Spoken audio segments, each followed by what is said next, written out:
Today, we're going to be speaking on the March 4th, 2016 murder of Courtney Copeland. We're going to be traveling to Chicago, Illinois. This is Crime Circuit. I'm D. Ellis.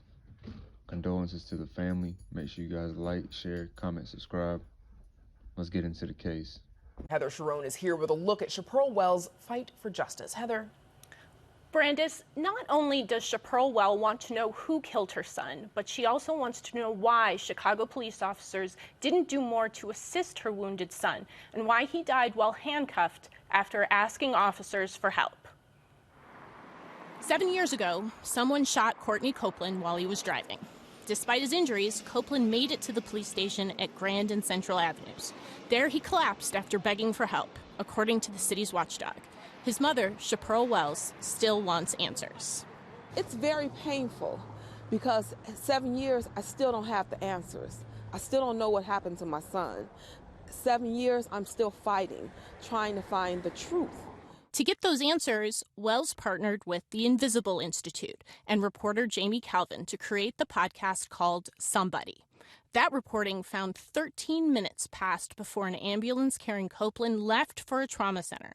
And when Copeland arrived, he was handcuffed as if he were a criminal, not a victim.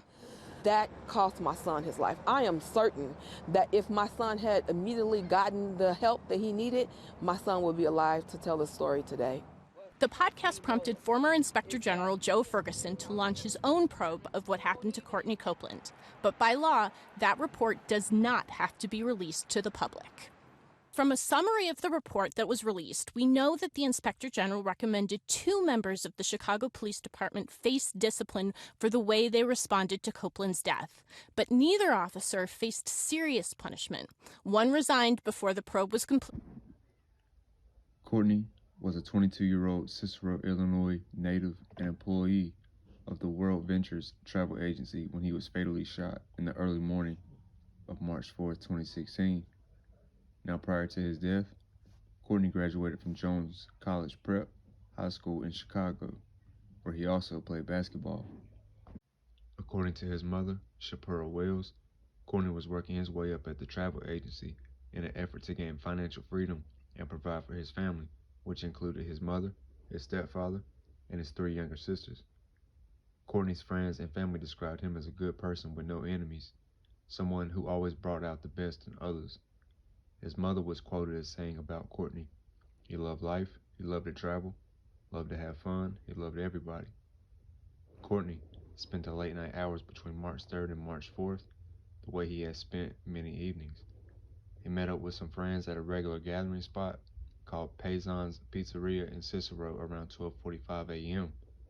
At approximately 1 a.m., Courtney left to drive his girlfriend to his girlfriend's house in his recently acquired burgundy BMW. Sometime before 1:15 a.m., Courtney called his girlfriend and said he was waiting outside her house. But when she went out to meet him, she didn't see Courtney anywhere. Around 1:15 a.m., Courtney approached officers outside the police station near Grand and Central Avenues, telling them he had been shot and needed help. Then he collapsed. Police called paramedics, who rushed Courtney to the Advocate, Illinois Masonic Medical Center with a gunshot wound to his back. He was pronounced dead at the hospital at 2:01 a.m. While Courtney's death initially seemed like it might be a straightforward case of a possible carjacking gone wrong, years of investigation, mostly on the part of Courtney's mother, Chaparral, have surfaced some bewildering facts that point to a more perplexing and possibly more sinister direction. Witnesses reporting hearing 2 gunshots, but there was only 1 bullet recovered, the one that was lodged in Courtney's body when he was shot. Law enforcement's working theory was that Courtney was shot through the driver's side window while he sat in his car, but a full inspection of the vehicle showed no trace of blood in his car. An ER nurse reported that Courtney was wearing handcuffs when he arrived at the hospital, which means someone likely placed them on him after he was already wounded and was pleading for help. Courtney's case is still unsolved, now classified as cold by police. and no suspect has ever been arrested and charged with his murder.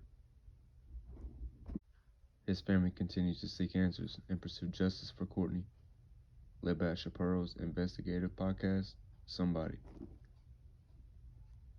In addition to continuing the fight to solve Courtney's case, Shapiro hopes her work will bring positive change to counteract the disproportionate violence against Black people in Chicago and across the country.